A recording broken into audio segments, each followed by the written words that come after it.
live. Hi everyone, we're live and back streaming. I think we got our troubleshooting problems dealt with.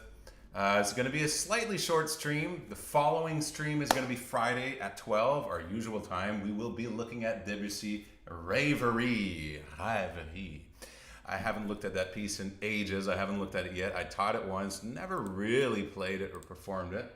So that's coming up very soon. If there is an echo in this stream, please let me know.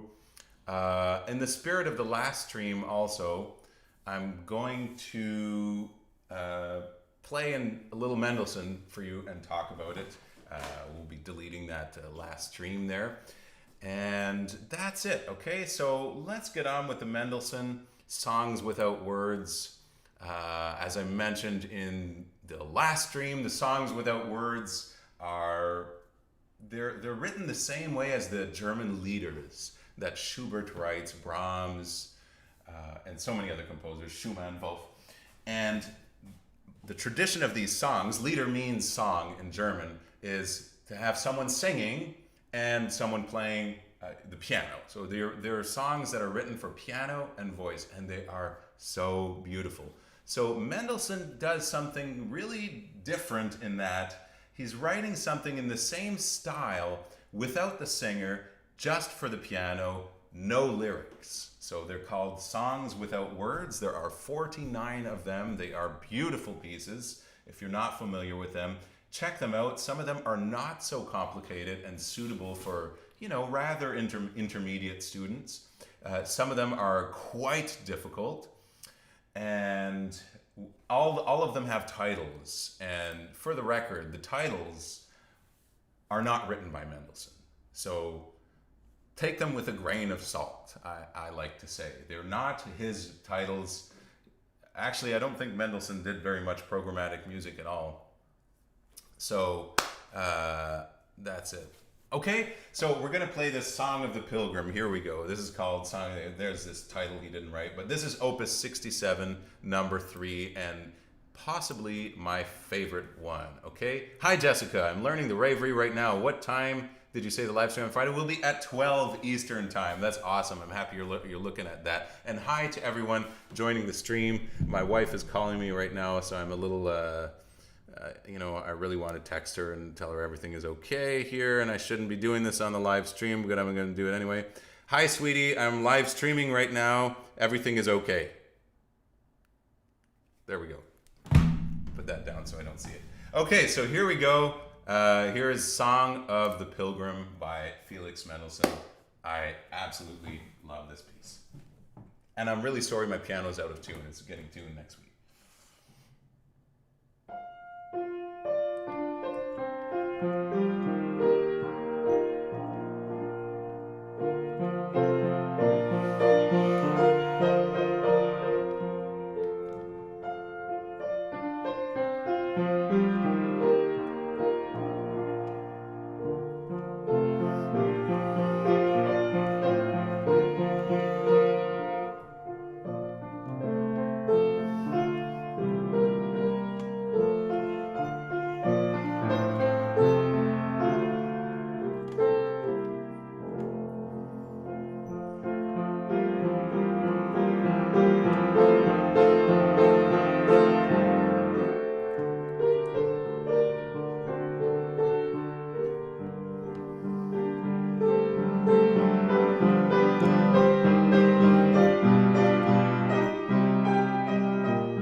wonderful. Hi to everyone who's joined this wonderful live stream. Hi, LET. You're welcome. I thank myself also for making a habit of these live streams because they're awesome. So, and I love it. That is Song of the Pilgrim, Opus 67, number 3 by Felix Mendelssohn, one of the 49 songs without words. Join our live stream on Friday. We'll be looking at Debussy, A Rêverie. If you're also interested in having lessons online, head over to my website, stephenmassicotte.ca, piano lessons. I can't promise that I have availability for regular lessons all the time, but I do keep an availability all the time for occasional lessons, or even one-time lessons can be a very good idea if you're preparing for a competition or an audition. I think I might be able to help you with that, so that can be very good. I'm going to play you one more piece. Hi, Pow Slider, Vladimir Kaminin. I love it how professional pianists can make any piano sound great, no matter what conditions and whether it's tuned or not. Yeah, it's true. I remember this really a pianist I admire a lot from Quebec. His name is André Laplante. And I remember him saying in a master class once how it's you who's making the sound come from the piano. So there's something always you can do with it, even if it's a crappy piano. There's something about it. He's going to have it tuned next week. Yeah, that's right. I am going to have it tuned next week, next Wednesday. It is overdue. So it was last tuned March, and that's how it is. Okay, so here is The Return, it's called. The Return. Again, Mendelssohn did not give this title to this piece, so take it with a grain of salt. It's kind of funny because when we put an image on a piece that's not particularly programmatic, in a way it puts it in a box, but sometimes that's interesting. Today I kind of like this, The Return. That feels kind of cool. So here we go, The Return. I'll move this microphone here. Opus 85, number 5.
Hi to everyone joining.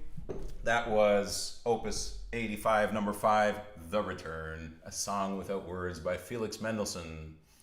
Hi, Nuclear. 2 questions regarding harmonic analysis. How conscious are you of the harmonies involved when learning a piece? We can really go into this a lot. And how do you deal with non-harmonic tones? You mean like alien notes? Well, foreign notes that aren't part of the chord? Is that what you mean? Like passing notes, appoggiaturas, pedals? Number 2, related to non-harmonic tones, how do you analyze those in such pieces as Chopin Prelude E minor? That's the one we did the other week, yeah? Okay, that's how conscious are you of harmonies involved in learning a piece? It's really good to be aware of the harmonies. Do not feel like you can't play a piece half decently if you're not aware of the harmonies. But this is something that really helps a lot when learning a piece.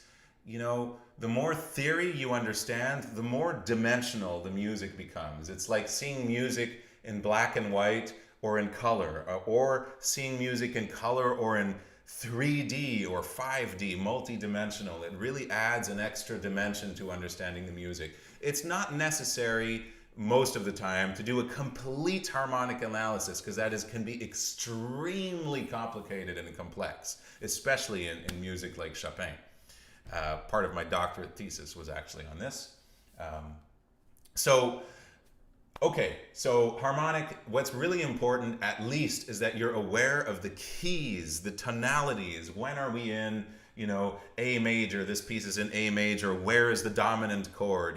This is not a piece I've looked at very much or practiced. So, I played it for you today, and I'm not particularly aware of where those harmonies are. If I was, and I would really prepare it, I think it would give more depth to my interpretation and more sense to it, because everything is connected. The harmony is not something you can say, okay, well, here's the harmony and here's the structure, and they're two completely different things. They go together. Everything goes together. The technique also goes together with these things. So all those things have to be taken into account. The more you're aware of the harmonies, the better off we are. Now, start by being aware of simply the keys. This piece is completely, as far as I can see, in A major, and then there's a part that went in minor, right? So all of this is in major. Here's our dominant, back to tonic, there we go. And then we have, we're always in A major. These are all just, sub degrees of A major, right? And then we have, that's the dominant. So that's really useful to know that we've gone to C sharp minor here.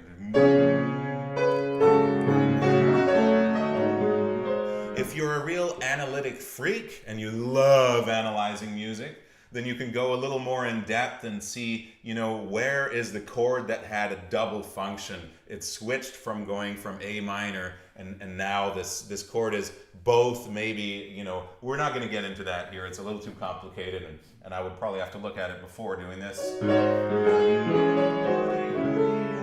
Here's our dominant again, the leading tone. That's very important also to know which note is the leading tone. That is the 7th note. If we're in C major, 1, 2, 3, 4, 5, 6, 7, you have 7 notes in every major key. The leading tone is always the 7th note or the 3rd in the dominant chord. If you're never sure which note it is, just do, and there's your leading tone, half a tone lower than the tonic. So that's what we have. If you have a leading tone in the bass on a dominant chord, that means we're in the first inversion of the dominant chord. So we went from the first inversion, 7th in the bass. So that's the last inversion. I always love that inversion.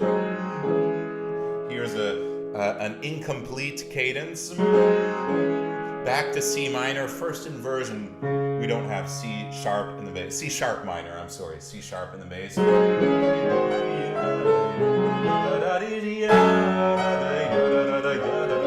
C sharp minor. Now, C sharp minor. So this piece we've determined by now, because the rest of it is completely in A major, that this piece has 2 keys, A major and C sharp minor.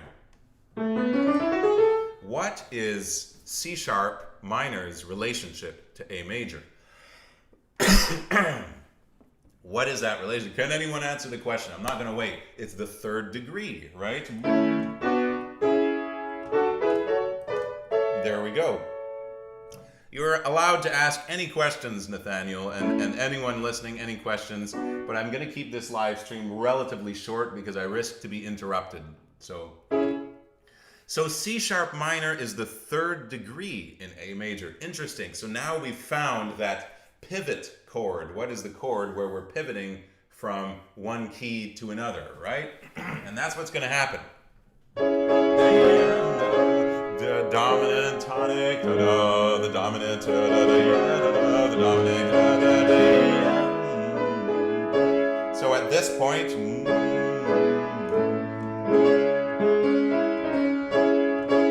our C sharp minor chord, which was the tonic, that was number one. This might go a little over some of your heads, I'm sorry. But since we're asked me a harmonic question, thank you for that, Nuclear. We're just diving into this. This was our tonic. We said we were in C sharp minor. That whole section was in C sharp minor. Now, this chord is becoming the third degree. It has a double function at some point. Now it's become both the tonic of C sharp minor and we're going back to A major. So that chord has become now the third degree. So 3, 5, 1, that's what we have. 3, 5, 1 with our pedal, the dominant pedal here. And finally, our A in the bass.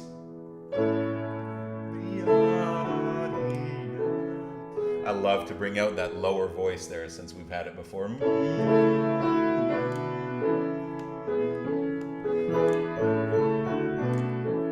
So sometimes, to answer your question, doing harmonic analysis points out very nicely which notes are more important, what things have to come out.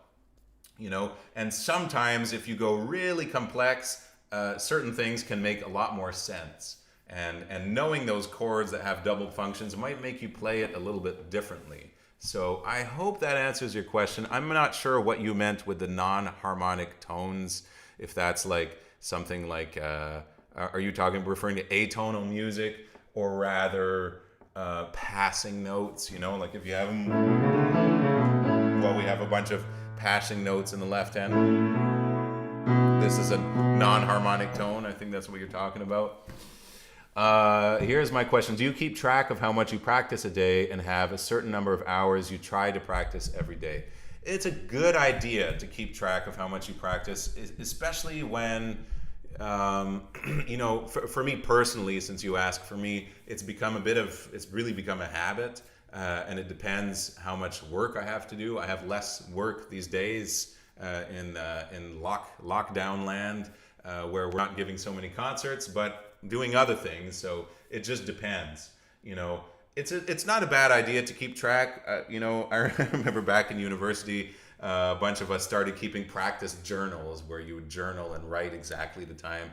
It's hardcore, but if you want to be really serious, if you're preparing for competitions, auditions, then that can be a good idea. If you're preparing for competitions and auditions also, and you want a consultation or a lesson, even if it's a one-time lesson, head over to my website, stephenmassicotte.ca.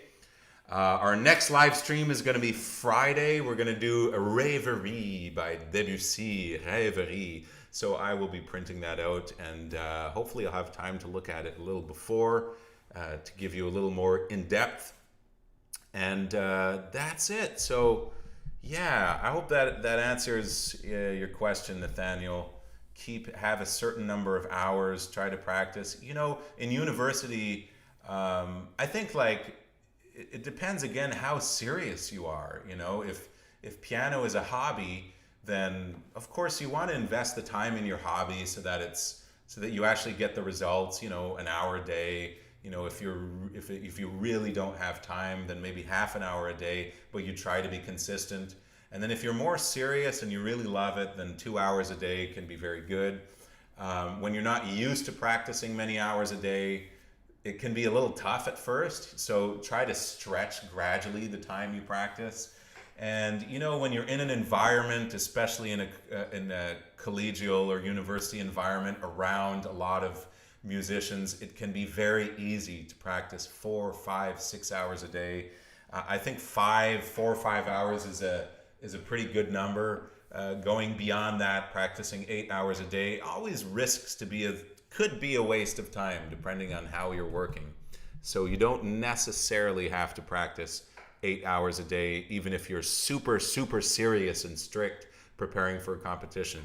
4 hours a day, if you really practice well and use your time well, can be very good. It's important to take breaks if you're in that kind of situation, practicing a lot. Take a break before you get tired, so you don't get épuisé, like worn out, and you have no energy left.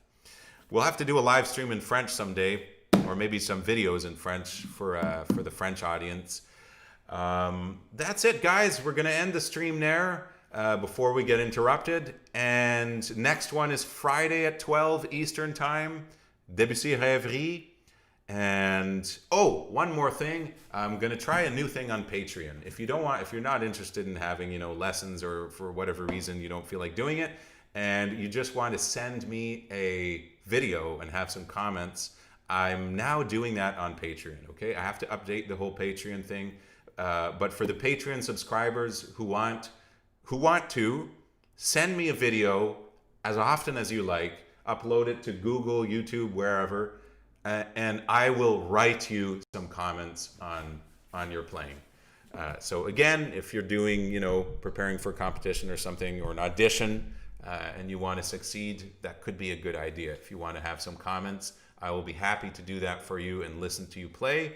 That's on Patreon. If you want to have a lesson, go to stephenmassicotte.ca. Don't forget to like the video and subscribe, and share it with all your friends as well. I'll see you guys Friday, and soon we'll have a schedule on the website as well, and we'll try to put up a whole calendar of pieces that we're going to be doing for you, so you can join those live streams depending on what pieces you're working on. So that's it, guys. Over and out. Peace out. Happy practicing. Thank you for joining the stream. See you next time.